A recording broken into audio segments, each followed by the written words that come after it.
მოკლედ დღეს რუსთავიორის ეთერში კიდევ ერთი ახალი გადაცემა მონოლოგი დაიწყება. გადაცემა იმ ადამიანების ისტორიას მოგვიყვება, რომლებმაც თავიანთი ნიჭითა და შემოქმედებით ჩვენი ქვეყნის სახელის საზღვრებს გარეთ გაიტანეს. პირველი ეპიზოდი დიზაინერ ქეთი ჩხიკვაძეს მიეძღვნება, მის კოლექციებს დღეს მთელს მსოფლიოში იცნობენ, თუმცა ცოტა ხნის წინ პარიზის მოდის კვირეულზეც მიიღო მონაწილეობა, რომელსაც რუსთავიორის გადამღები ჯგუფიც დაესწრო. დღეს ქეთი ჩხიკვაძე ჩვენი სტუმარია, შუადღე მშვიდობით, მოგესალმებით. მადლობა რომ ხართ ჩვენთან ერთად. პირველ რიგში ალბათ გადაცემაზეც ვისაუბროთ დღევანდელ ეპიზოდში გავათქვით შესახებ, რას იხილავს დღეს მაყურებელი, რა იქნება, როგორი იყო ასევე მუშაობის პროცესი საინტერესო ამ გადაცემასთან ერთად. პირველ რიგში უღრმესი მადლობა იმისთვის, რომ გადაცემამ აი ესეთი არჩევანი ჩემზე გააკეთა, იმიტომ რომ ეს მთელი პერიოდი გადაღების იმდენად საინტერესო და ლამაზი იყო, რომ აი მართლა ესეთი ემოციური დღები გამილამაზეს ბიჭებმა და ამავე დროს ისე დამეხმარენ ჩვენების დროს მოდელების არჩევაში მოდელების არჩევაში დამეხმარენ მე მოდელებზე მორგებაში, იმიტომ რომ მე უკვე ისეთი გათიშულიყავი თან ძალიან დიდი მნიშვნელობა აქვს, თქვათ, გვერდზე მდგომი ადამიანისთვის, როგორ გამოიყურება მით უმეტეს მამაკაცების გემოვნებას უფრო ვენდობი მაგ დროს. და ყველაფერზე მეკითხავთ, ეს ამას უხდება თუ ამას უხდება. ამაზე ყველაფერი დაუჯერეთ, არ ვიცი, მეთქი თქვენ რო არ ყოფილიყავით, ესე ვერ ჩავატარებდით თქო, იმიტომ რომ მიუხედავთ იმისა, რომ იყო ჯგუფი, რომელიც მომაგრებული იყო ჩემთვის, განეკუთვნილი მოსახმარებლად, ვერ შეძლეს იმის გაკეთება, რაც გადაღებმა ჯგუფმა, რომლებიცაც ორმაგი დატვირთული სამუშაო იყო. ასევე გადაღება და ჩემი დახმარება. აი, ჩვეულებრივად ყველაფერში ჩართულები იყვნენ.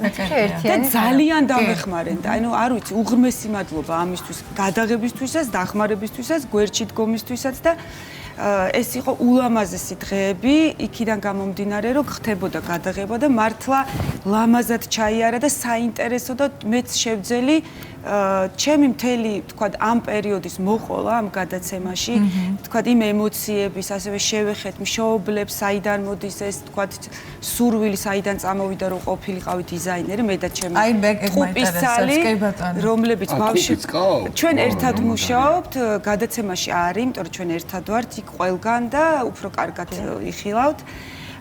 და საიდან წამოვიდა თქვა ეს სურვილი, ეს ყველაფერი წინასწარ თუ გინდათ მოკლედ მოგიყვებით, მაგრამ უფრო საინტერესო იქნება საღამოს. მაგრამ ნუ აღნიშნავ, რომ ეს მოდიოდა ჩვენი დედისგან, რომელსაც აი დედა ბებია, რომლებიც ყოველთვის ძალიან დიდ ყურადღებას აქცევდნენ ჩაცმას სტილს უყვარდათ. აკერავდნენ როგორც ვიცი. დიახ, აი ბებიას ძალიან ეხერხებოდა ეს ყველაფერი, თვითონ ყავდა ასეთი პირადი მკერავები და იკერავდა და მაგ დროისთვის ძალიან იშვიათი იყო ეს ყველაფერი დაწრულებით მაქვს მოყოლილი გადაცემაში.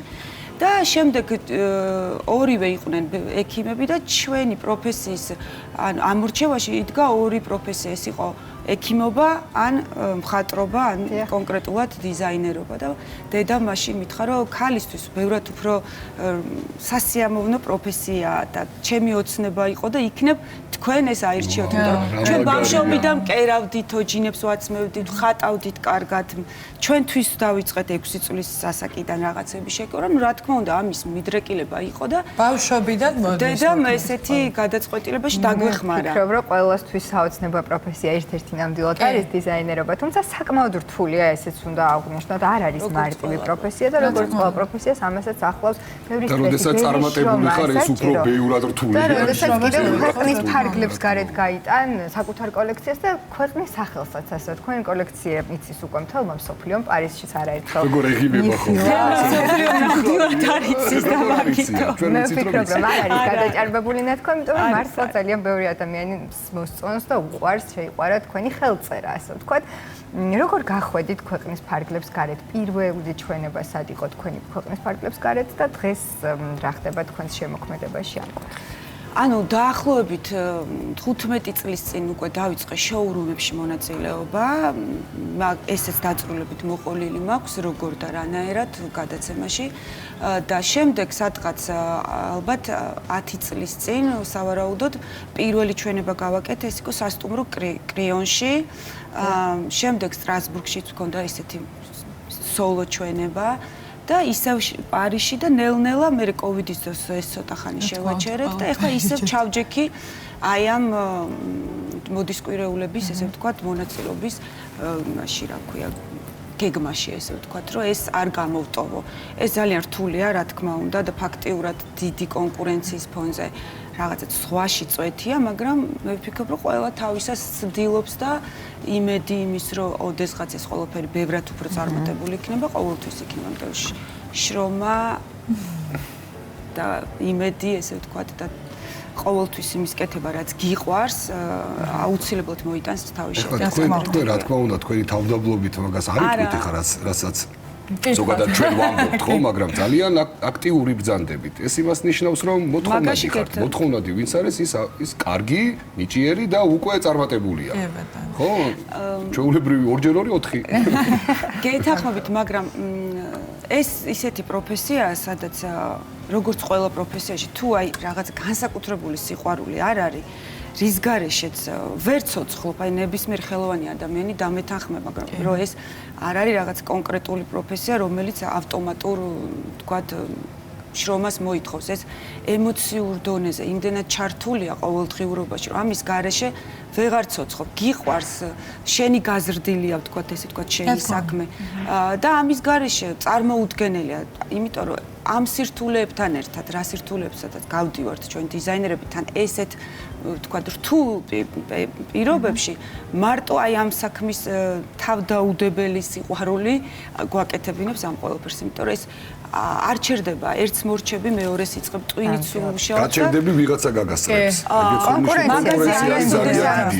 თავისთავად, მაგაზე არასოდეს არ ვფიქრობ, იმიტომ რომ ყველას თავის წარმატების გზა აქვს, ვიღაცა ყოველთვის შენზე წარმატებული იქნება, ეგ პირიქით мотиваციაც არის, მე ვფიქრობ, რომ შენ არ უნდა გაჩერდე და როდის ვის გაუმართლებს, ეს უკვე ინდივიდუალურია. ვისაუბრეთ კოლექციაზე. რომელი ფერი გიყვართ განსაკუთრებულად და რომელი ფერი ჭარბობს ამ კოლექციაში, საინტერესოა. ზამთრის კოლექციებში ვცდილობ, რომ ვთქვათ, მუქი ფერები გამოვიყენო, მაგრამ არა მხოლოდ, რა თქმა უნდა, შავი ძალიან მიყვარს. ფერადი ქსოვილებიც ძალიან მიყვარს, მაგრამ ჩვენ მაინც, ანუ მე მაინც ვუთანხმებ, ესე ვთქვათ, იმ მოცემულობას, რა მოცემულობაც არის, ვთქვათ, ბაერების მხრიდან. ტრენდებს, რა ტრენდებს? ტრენდებზე არის, უფრო მოთხოვნადი კლიენტებიდან გამომდინარე. ტრენდები შეიძლება იყოს რაღაც განსაკუთრებული ოქროსფერი, მაგრამ ოქროსფერი, ვთქვათ, კაბა გაიყიდოს, ვთქვათ, რამოდენიმე და ბაზა, ვთქვათ, მუქი ფერების და კლასიკური ფორმების უფრო მოთხოვნადი, ამიტომ რაღაცნაირად ბალანსი კეთდება კოლექცია, რაც მოდის დიზაინერის, ვთქვათ, შიგნიდან რაღაც უფრო არტ და ასევე გვერდზე კეთდება კომერციული კოლექცია, რომელიც განსაზღვრულია ბაერებისთვის, რომლებსაც უკვე გამომუშავებულია კლიენტებიდან გამომდინარე, რა ფორმებზე და რა მოდელებზეა მოთხოვნა და ეს ყველაფერი ძალიან ბევრი განხრით მუშავდება, რაც ძალიან რთულია აი ამასთან, ანუ მარტო თავისუფლება არ არის, რომ შენ რაც გინდა ისაკეთო. ეს არის რაღაც ნაწილი და ასევე ბიზნესი, რაც აუცილებელია, რომ მოხმარებადი იყოს და გაყიდვად.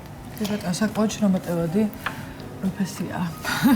ნამდვილად და ნიკამ ისიც ახსენა, რომ კონკურენცია ძალიან დიდია ამ სფეროში ნამდვილად. თუ გქონიათ სინანულის განცდა პროფესიის არჩევის მერე, იმიტომ რომ ხშირად ყოფილა ხოლმე, რომ იმდენად ხანდახან შრომატევადია ისა თუ ის პროფესია, იმდენად დიდი კონკურენცია ხოლმე, რომ ადამიანებს ხანდახან გააჩენიათ იმის შეგრძნება, რომ აი ალბათ ხوارჯობდა, რომ სხვაგან წავსულიყავი. თქვენ შემთხვევაში როგორ იყო? აი ეგ არასოდეს არ მქონია, რომ ეს სხვაგან, მაგრამ დაღლილობისგან ფიქრი, რომ ვაიმე აღარ შემიძლია, ძალიან ბევრჯერ და მაგიტო ვიძახი, ანუ ეს სიყვარული რო არ იყოს ამ საქმის, ფიზიკურად ვერ შეძლებ ამის კეთებას. აი ზუსტად მაგაზე ვთქვი, იმიტომ რომ სინანულია ეს დაკარგული დროა და არასდროს არაფერი არ არის დასანანი ცხოვრებაში. მით უმეტეს, როდესაც რაღაცა არჩეულ გზაზე დგეხარ, ეს არასოდეს არავინ არ უნდა იფიქროს, რამე უნდა ინანოს. უბრალოდ დამღლელი, ძალიან რთული და მქონია, რომ აი, აღარაფერი აღარ გამოვა, ალბათ ამაზე მეტი მე არ შემიძლია, რა თქმა უნდა მქონია და ეს ყოველთვის არის. და მით უმეტეს, რაც უფრო მეტი, ვთქვათ, ესე ვთქვათ, ჩემი გადასახეთიდან ყოფილა წარმატება, უფრო მეტი პასუხისმგებლობაა შემდეგ ეტაპზე, იმიტომ რომ ეს ისეთი წარმატება, რომელიც მუდმივი არ არის პირიქით. აი უფრო მეტი და მეტი, რომ შეინარჩუნო რაღაცა, ესე ვთქვათ, ბალანსი საქმეში. სამომავლო გეგმებზეც რო ვთქვათ, რას ველოდებით უახლოეს პერიოდში? ამჯერად ისევ ახალ კოლექციაზე ვმუშაობ, სადღაც მარტში მექნება შოურუმი. გაზაფხული ზაფხული. ამ წუთას ისე არაფერს არ ველოდები, უბრალოდ ყოველთვის ვფიქრობ, რომ მაქსიმუმი ჩავდო ნებისმიერ კოლექციაში. რა ფერი იქნება ყველაზე მეტად აქტუალური თქვენ გაზაფხული ზაფხულის? ჩემთვის ეხლა მოდის მომავალი წლის შემოდგომა ზამთარი. მომავალი წლის გაზაფხული ზაფხული უკვე სექტემბრის ბოლოს წარმოვადგინებ პარიზში. და რა თქმა უნდა შავ ფერზე რა მარტივად იზრდის. პარიზში წარმოვადგინე რა. განსაკუთრებული უბრალოდ მონდომება ყველაფერი თავისთავად და ინტერვიუში თქვი ნებისმიერ ძალიან წარმატებული ადამიანიც რომელიც გვერდზე გყავს ბევრი ამბებს ვიხსენებ პარიზში ცხოვრების დროს შეხვედრებზე და გადაღებებზე ყოფნის დროს და ხვდები რომ ის ადამიანიც იგივენაირად ჩვეულებრივია როგორც შენ. ნამდვილად. მე ვერაზროს ვერ წარმოვიდგენდი რომ პარიზში მომიწევდა ცხოვრება, მაგრამ ისე სიტუაცია ისე მოიტანა, ეს უკვე ჩვეულებრივი გახდა ჩემთვის და მართლა ხანდახან ვფიქრობ რა კარგია რა რომ ეს სიტუაციის გარდა თქვენმა ნიჭმა შემოქმედებამ და უდიდესმა შრომამ რომელიც ძალიან კარგად ჩანს მე ასე ვფიქრობ. ისეთ რა მაინტერესებს ყველას მე მგონია ასე რომ ყავს ადამიანი ვინც არის მისი ინსპირაციის წყარო. შეიძლება იყოს დიზაინერი ან ვინმე სხვა. თქვენთვის ვინ არის ასეთი ადამიანი? იცით რა, ესე კონკრეტულად არასდროს არ მყავს, თქვა ამორჩეული რაღაც კონკრეტული ადამიანი. ინსპირაციის წყარო არის შრომის პროცესში, გარემო, რა თქმა უნდა, ის დიდი დიზაინერების სახლები, რომლებიც თქვა გარდაუვალია მათი არაღიარება, შინაგანი განწყობა და ყოველდღიური შრომა, თუნდაც ქუჩაში შეიძლება ქალბატონი შემხვდეს პარიზში და ძალიან ხანში შესულიც ყოფილა ეგეთი შემთხვევა და მისი ერთი რაღაც დეტალი, რაღაცა იდეას ხო გააჩენს, მაგრამ თავარი არის მაინც პროცესში. აი არ არსებობს მუშაობის გარეშე და ჩართულობის გარეშე ესე უცბად იჯდე და მუზა მოვიდეს. ანუ ეს ყველაფერი ამას უნდა გამომუშავება, ანუ ამის თქმა მინდა, გამომუშავება შრომა და ეს იდეები მე ეს რაღაცნაირად ყველაფერი იყრება სიზმარშიც კი მინახია პროცესის დროს რაღაცა კაბა და გამდგაროთ კი როგორ საინტერესო პროცესია. ტვინი აბსოლუტურად აი ძალიან სხვანაირად მუშაობს მაგ დროს. შენგან თითქოს სხვა ადამიანია ის რომელიც ამ ყველაფერზე ფიქრობს. მაგრამ თუ ეს არ გააქტიურე ესე ვთქვათ შრომით ყველაფერი მერე მიძინებისკენ მიდის ასე რომ ვთქვათ. თუ არის თქვენთვის გამორჩეული მოდის სახლი ან დიზაინერი ვის შემოქმედებასაც გამოარჩევდით ვის ხელწერას თქვენთვის ძალიან ახლობელი. რა თქმა უნდა პირველ რიგში ივ სალორანი.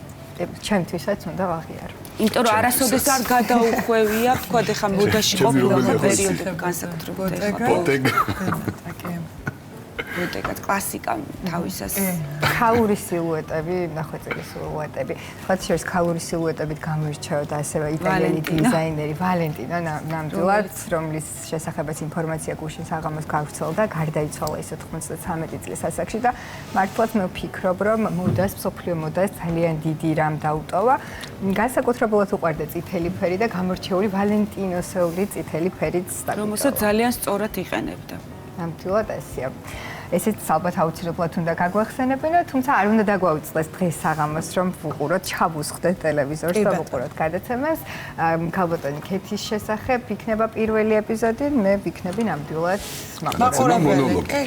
გადაცემა მონოლოგი.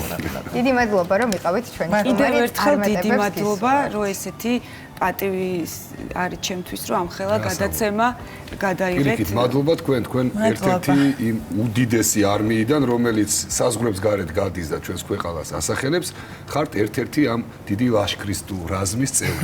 კი ბატონო. ვეცდები გავამართოთ თქვენი მოლოდინი. მადლობა ძალიან დიდი. პარიზში შევხვდებით აუცილებლად.